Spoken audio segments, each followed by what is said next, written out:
Hi, I'm Robin Myers. I'm a translator and poet based in Mexico City, although I'm currently in Vermont. And I am really excited to talk today a little bit about the work of Mateo García Elizondo, who's a young writer from Mexico City. Just to tell you a little bit about him, he has worked in film for a number of years. He's the screenwriter of the movie Desierto, for instance. He's also written for magazines like Nexos, and he's written graphic novel scripts for Premiere Comics and Entropy magazine. His first novel, Una cita con la lady, won the City of Barcelona award, and he currently has a grant from the Mexican government to work on his second novel, which he's doing at this very moment. I have known Mateo for a little while, a couple of years. I've been starting to translate his first novel, Una cita con la lady, which the working title in English is All That's Left of Me. We have a sample and are looking for a publisher, so fingers crossed. And for the Granta anthology of Spanish language novelists, I translated a sort of psychedelic sci-fi story of Mateo's called Capsule. And in this story, the unnamed first person narrator has killed three men who tricked him into a shady real estate deal and made him lose a lot of money. And he's received a life sentence to be completed not in prison, but as part of a pilot program in which lifers are literally strapped into a capsule and shot into outer space forever.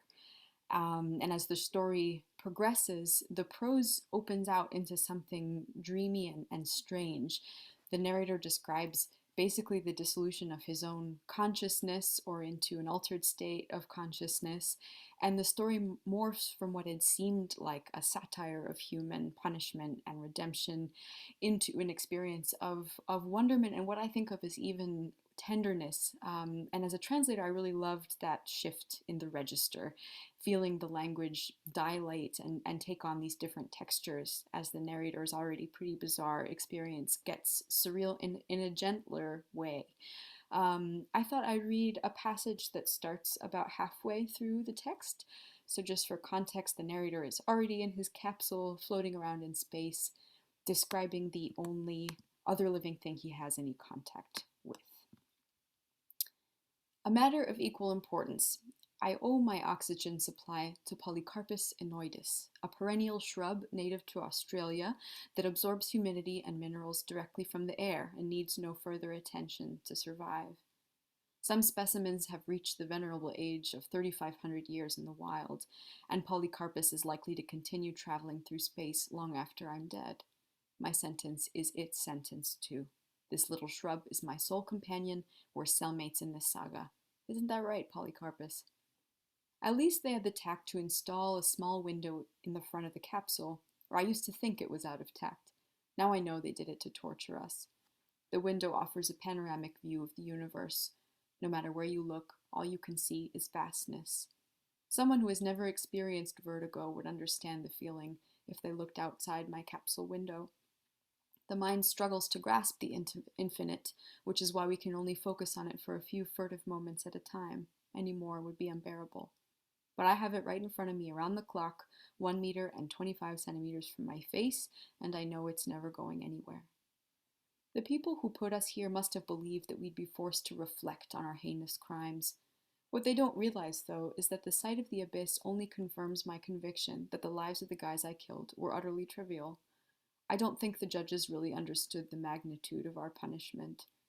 Because whether or not your conscience is tormenting you, you're irredeemably confronted with the primordial void. And that's not right.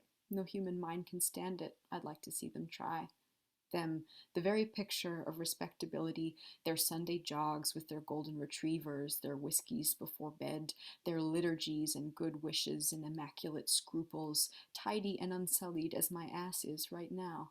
I'd like to see them sitting here, staring out at the big nothing, trying to keep from shitting their sweatpants. You learn things about yourself in prison, and the capsule is no different. I've learned that something very peculiar happens when your eyes can absorb the entire universe with a single glance. Consciousness is like water. It takes the form of whatever it observes, and it's impossible to look out at that jet black immensity, empty, endless, without adopting those qualities yourself. That's how a prisoner's mind starts to encompass everything. They thought they'd be depriving us of sensory input by exposing us to silence and darkness. But what happens is the total opposite, which they might have realized if they'd tried subjecting themselves to this punishment for even 5 minutes.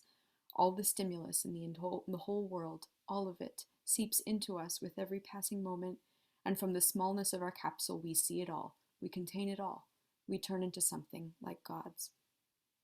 Anyway, I get to thinking about this stuff, then I come back to reality and worry about these short circuits I have. Sometimes I'm flooded with images and memories of the life I left down there, or behind, or above, or wherever it is Earth's ended up. It happened to me in prison, too. They put me in solitary for stabbing a fork into some asshole's eyeball when he tried to nick my breakfast. You find yourself staring at the wall or the bars, and suddenly, in the sheen or the grime or the patterns and irregularities of the brick, you see flowers and cathedrals and your wife's boobs. Something similar is happening to me now, but it's not the same. I stare out at the stars, and I start to feel like the universe has already gulped me down and digested me, that I've stopped existing, and there's no difference or separation anymore between me and it. Thank you.